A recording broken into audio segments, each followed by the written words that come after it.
I think it's best if we just clear this whole kidnapping thing for this hour, and maybe then we can go over to Minorikawa and Achi and Maria again.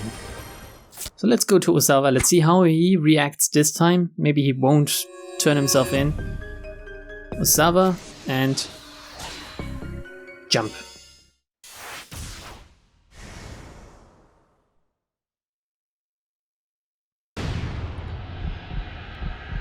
What? Osawa was so startled that his voice caught in his throat. What are you talking about? The antiviral research was top secret, so how did some detective from the Shibuya precinct know about it? Osawa was bewildered.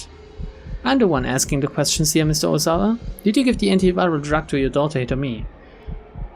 I'm not sure I understand the question.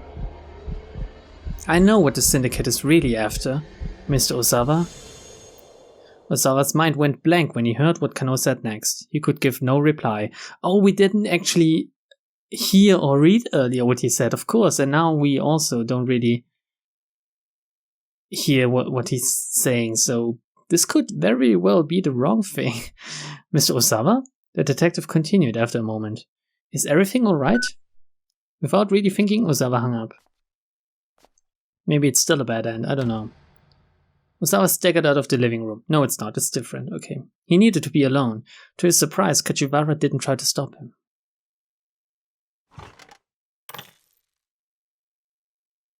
Shutting his study door behind him, he dropped onto his sofa, then grabbed 3 times his normal dosage of stomach pills. There was no water in the room, so he had to swallow them dry. Jesus, that's disgusting. Detective Kano's words echoed in his mind. I know what the syndicate is really after, Mr. Osawa. It's Hitomi. There was only one reason they could be after Hitomi. He broke out in a cold sweat as he began to understand what this kidnapping was really about. Tell us, come on. It had all started 6 days earlier. Oh, Jesus. Really? It was April 22nd. Osawa had just returned from the United States the day before. He was in the midst of some routine work at the General Research Lab when his cell phone rang. Again, the font choice and the colors with the background, not good. The LCD display showed an unlisted caller. With some hesitation, Osawa picked up. Hello? Is this Kenji Osawa? The caller was using a voice modulator. Is this Kenji Osawa? A type of device or software used to make one's voice sound different. Changing a voice to the point of making a voice print or tone analysis impossible presents a major challenge. To be able to do so in real time requires major financial and technological resources. Osawa raised an eyebrow. Yes? Go and analyze Hitomi's blood. Her blood? If you don't, she's going to die. With that, the caller hung up. There was an intensity behind this that made Osawa sure it wasn't just some prank call. He had Hitomi come into the lab ASAP. He told Hitomi he wanted a sample of her blood for an experiment. She agreed, suspecting nothing. She had the UR virus and he cured her. He placed some of the blood he'd drawn onto a glass slide and had added some fluorescent, a type of fluorescent dye. A yellow-green liquid, a type of fluorescent dye, chiefly used in preparing specimens for viewing under a fluorescent microscope, but it has other uses as well, such as a diagnostic reagent administered in eye exams.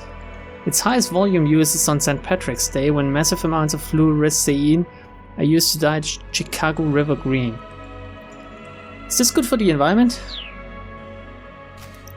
A type of dye that causes the dyed substance to emit higher wavelength fluorescent light when illuminated with a certain other type of light. Such dyes can reveal fine details when used on specimens viewing through a fluorescent microscope. Placing the slide under a fluorescence microscope, he took a look. What a mouthful. Seriously. It can't be. Osawa could hardly believe his eyes. Wriggling under the microscope was the Grim Reaper sickle itself. There was no mistaking it. Hitomi was infected with the UR virus. Trembling, Osawa hurried to his computer. He opened a UR virus folder on his monitor. Within were images showing the stages of the virus's propagation. He double-clicked to magnify the first image. The Reaper sickles were interlocked with one another. He clicked on the next image. After further propagation, the virus looked less like a sickle, more a sort of insectoid larva. Next was the final image. Interlocked into a single mass, the virus vaguely resembled a sinister, many-petaled sunflower. It took a mere 12 hours for the pathogen to develop to this point and begin its hideous destruction of the human body. Hitomi's infection sample was still in the state shown in the first image. There was still a chance to save her. Also, she must have been infected mere minutes ago. Osawa slumped back in his chair, huddling in on himself. Which is weird. Who infected her? He had no choice. There was only one way to save Hitomi. He would have to administer the nearly completed antiviral. Using the antiviral without official approval was a grievous violation of company policy. Acting against company rules. Okay, no, whatever, I don't care. Still, Osawa didn't have time to get the higher-ups to approve a clinical trial. He might be punished severely for it, but this was his only option. His daughter's life was at stake. But there was also another, even bigger hurdle in his way. The antiviral drug was stored in the deepest recesses of the biochemical research building. A high-intensity X-ray scanner was set up at the entrance to the storage area. This made it impossible for him to take research materials out. Okay. Well, if he couldn't get the antiviral out of there, he'd just have to bring Hitomi in. Makes sense. Of course, a course of action quickly took shape in his mind. First, he'd need to slip out of the general research building. He would then head to the biochemical research facility and show his ID card to the guard at the front gate. Sure.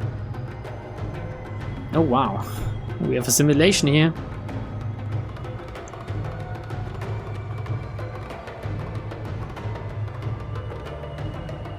After passing through a lobby under the watchful gaze of several security cameras, he'd reach an elevator at the end of the hall that went directly to the storage section. This elevator required an ID card scan to operate.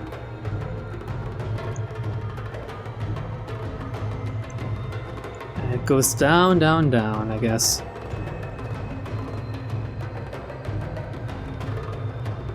That's quite a lot of floors, Jesus. It would take about 20 seconds to get down to the first basement level and arrive at the entrance to the storage area. Finding an excuse to get Hitomi that far ought to be doable.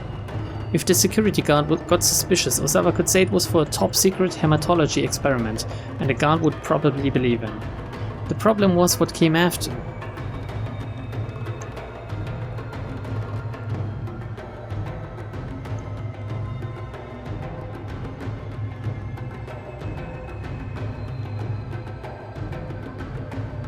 Getting into the storage area itself required fingerprint authentication from both Osawa and Tanaka. This meant that he couldn't possibly get to the antiviral without Tanaka's cooperation. Desperate with uncertainty, Osawa called up Tanaka. He frantically explained the situation. Understood, Tanaka replied. We need to get her this drug as soon as possible. If the company finds out about this, you'll be held accountable for violation of corporate policy. Oh, it's Osawa speaking, I think. If the company finds out about this, you'll be held accountable for violation of corporate policy along with me. I assure you're okay with that. So I think Tanaka orchestrated all of this, just so Tanaka would have the opportunity to get into the lab himself, also test out if the drug works, and get Osawa to basically play a part in all of that. So he basically bought his silence in some parts.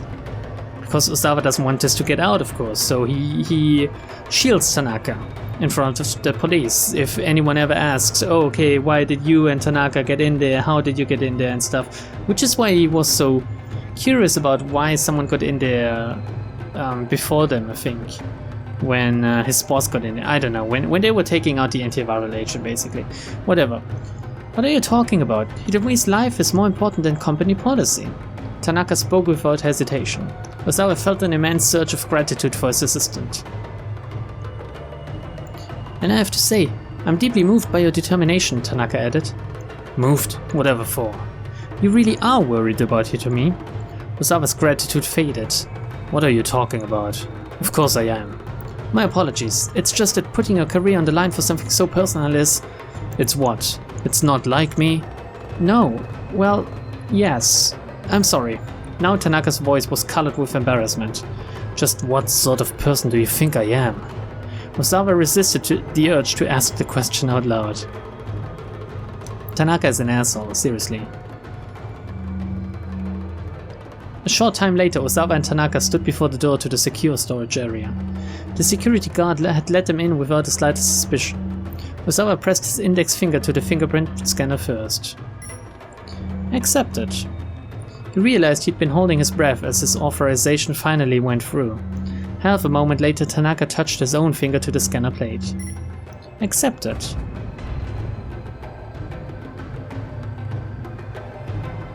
The lock released with an audible clang and the heavy door opened. Osawa hurried to retrieve the antiviral. As he picked up a small vial, he had a sudden realization. One of them was missing. They were finally going to use the drug in a human test. His fatherly wish to cure Hitomi was overlaid by an intense rush of curiosity, the researcher's drive to discover his results. Hurry. I need to hurry. I need to administer the antiviral as soon as possible. Osawa could hardly fend off his excitement. Over the course of the next few hours following the injection, the UA virus would be eradicated from Hitomi's body. There had been some fever and cramping as temporary side effects, but the DDS had done a spectacular job of stomping out the virus. Drug delivery system, also known as smart drug delivery, the ability to target a specific region of the body with a specific drug, has momentous implications for the future of medicine. DDS technology is currently being tested extensively around the world. Interesting. In saving his daughter's life, Osawa had proven the value of his research. If he had been asked which made him happier, he would have been hard-pressed to give an answer. Afterwards, he asked Hitomi where she could have become infected, but she had no idea. He explained the need for secrecy, and strictly forbade her telling anyone else what had happened. So she actually did know what happened to her then, okay. Now a week had passed since Osawa gave the drug to Hitomi. He'd been conducting checks and had discovered that the DDS had not broken down, but remained in Hitomi's bloodstream. Extracting the DDS was a simple matter, requiring just a small blood sample from around the nape of the neck. The DDS tends to linger in the nape of the neck because of the lymph nodes located there.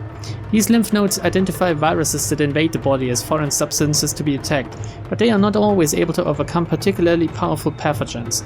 In such cases, the virus propagates rapidly inside of them. Once the patient has been treated, the antiviral will seek out the virus and accumulate there as well. If you want to learn more about this, watch Cells at Work.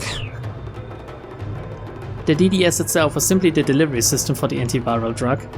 Residual amounts of the antiviral itself stayed behind within the cells. What? I used to create... I don't think that's interesting, okay. Using the DDS, it was possible to extract those minuscule amounts from cells in a blood sample. It might take considerable time, but a sufficiently detailed analysis could allow for the antiviral drug itself to be reconstructed. Oh! She doesn't need to carry the drug. She is the drug. Osawa felt a chill as he contemplated the situation. The kidnappers had known how tough security was at the lab, so they'd come up with the idea of using a human vessel to get what they need from within. By infecting Hitomi with the UA virus, they'd ensure that she'd receive the antiviral, that she'd have it in her blood.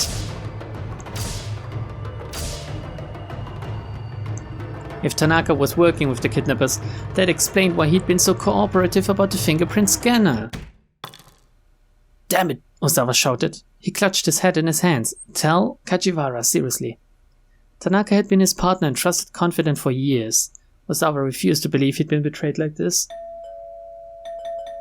Ding dong, ding dong, ding dong. The front door chime sounded.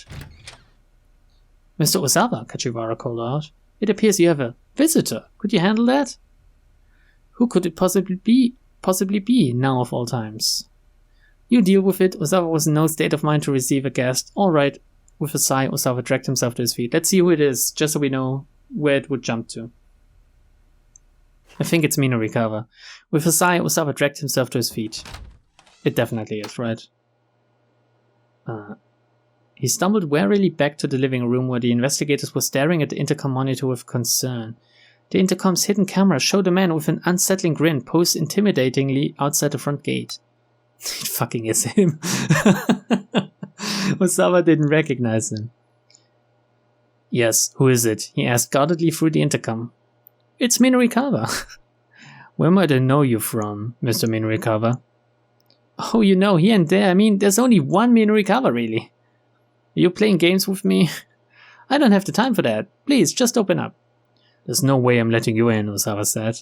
But the nonsensical badgering continued. Look, just hold your horses. I'm here for an interview. You got that? An interview. That's right. It's a piece for 4-star general gossip. The name of the magazine brought up an unpleasant memory. That was the gossip rag that had run the article about his political marriage. Yep. Wait. This is for one of those kind of articles?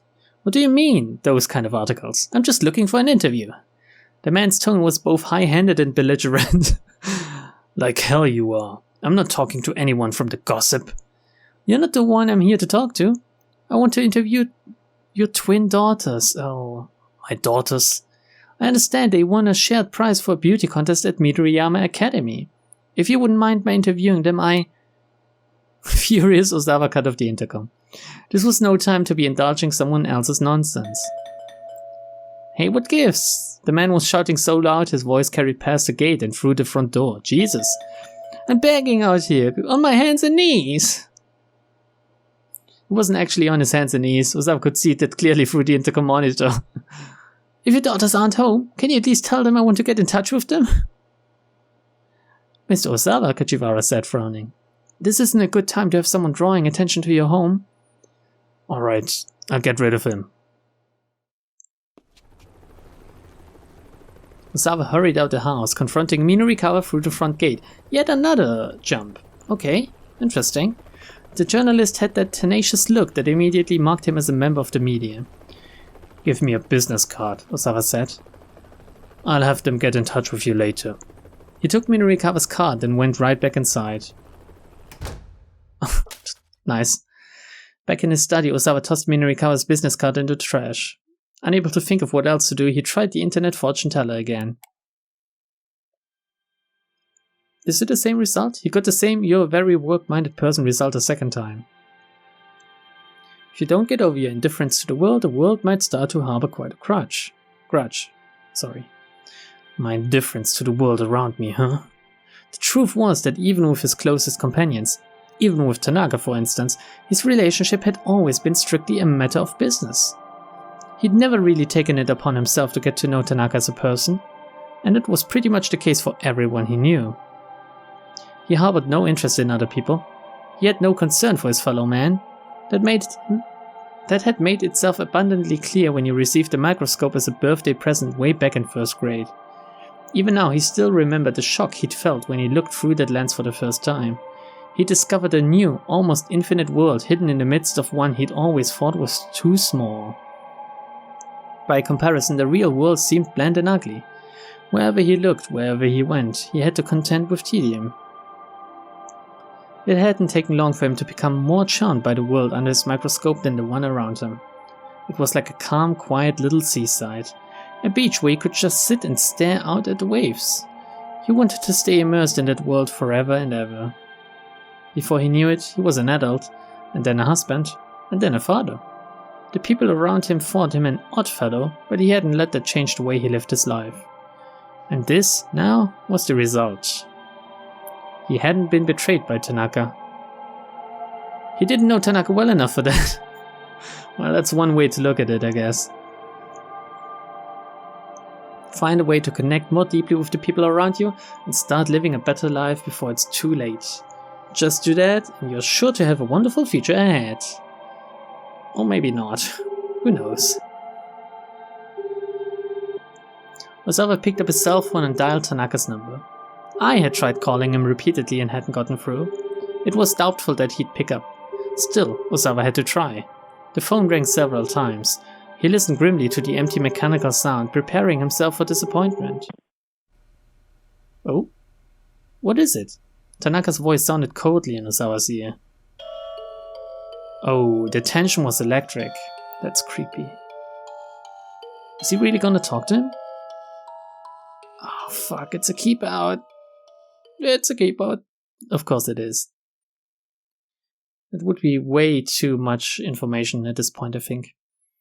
So maybe we'll get to learn of that information next time through someone else on 428 Shibuya Scramble, the 2 to 3 p.m. time block.